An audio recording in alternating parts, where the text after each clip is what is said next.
ऐसा निर्जन वन आश्रय मैंने कभी नहीं देखा। उन्होंने इसे 3 मीटर भूमिगत बनाया। आंतरिक स्थान न केवल रहने के लिए उपयुक्त है, बल्कि इसमें गर्म आश्रय भी है। इसका उपयोग खाना पकाने के लिए किया जा सकता है। आपको बस भारी दरवाजा बंद करना है। उन्होंने तुरंत इस माउस सूट का उपयोग करके अपने लिए दबाव मुक्त भूमिगत निर्माण करने की योजना बनाई। अपना विचार रखने के बाद उसने तुरंत अपना बैग नीचे रखा, अपने उपकरण निकाले और जमीन की ओर खुदाई करना शुरू कर दिया। नीचे की बर्फीली जमीन अपेक्षाकृत ढीली थी, लेकिन इन जटिल रूप से जुड़े चूहों और झूशी को व्यवस्थित करने में उसे बहुत समय खर्च करना पड़ा, और जितनी गहराई तक उसने खुदाई की वह उतना ही अधिक विशिष्ट बन गया। 2.5 घंटे की खुदाई के बाद आखिरकार उसने उतनी गहराई तक खुदाई की जितनी वह चाहता था, लेकिन छोटी सी जगह स्पष्ट रूप से रहने के लिए आरामदायक नहीं थी, इसलिए आराम करने का समय नहीं था। निष्कर्ष के बाद उन्होंने किनारे की ओर खुदाई करना जारी रखा।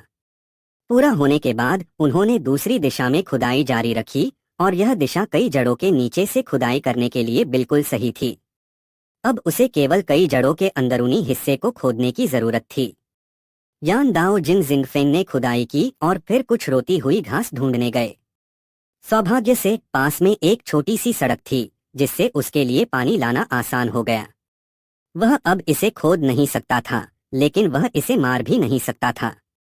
बड़ी तलवार पुरानी मिट्टी को पानी में मिलाकर जंगली प्रतिशत का नेता बन सकती है।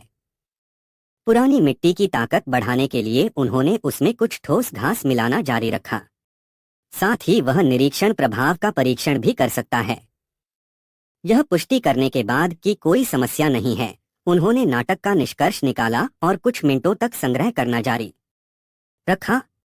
बिस्तर बनाने के लिए उसने सीधे डीन की 2 रस्सियों का उपयोग किया, इसलिए उसने छोटा पर्दा लगाया और आज रात अच्छी नींद सोई। अब सिर्फ छत वाला हिस्सा ही बचा है। चूंकि कार्ड स्लॉट पहले किनारे पर बह चुका है, इसलिए आपको केवल किनारे की लकड़ी को उपयुक्त लंबाई में काटने की जरूरत है, और छत को बहुत स्थिर बनाने के लिए इसे सीधे कार्ड घास में डालना होगा। जहां तक किनारे की लकड़ी के बीच सीलिंग की बात है, इसे सीधे सुरक्षित रखने के लिए मिट्टी का उपयोग करें। अब केवल ऊपर से खोदी गई पुरानी मिट्टी को फिर से ढकना आवश्यक है, और पूरी झोपड़ी मूल रूप से पूरी हो गई है। झोपड़ी को भौगोलिक दृष्टि से और अधिक सघन बनाने के लिए उन्होंने इस पर कुछ श्रमसाध्य प्रयास भी किए। यदि आप यह सुनिश्चित करने के लिए ध्यान से नहीं देखते हैं कि आपके चलते समय कोई इस पर ध्यान न दे, तो प्रवेश द्वार पर बड़ी तलवार और भी अधिक पूर्ण होगी।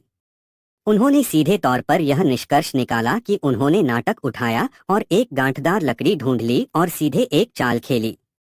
हालांकि यह तरकीब थोड़ी छोटी दिखती है, उसे केवल नरम लकड़ी के कुछ टुकड़े खोजने और उन्हें उद्घाटन के आकार के अनुसार एक सर्कल में मोड़ने की जरूरत है। इस तरह से टोटका पूरा किया जा सकता है।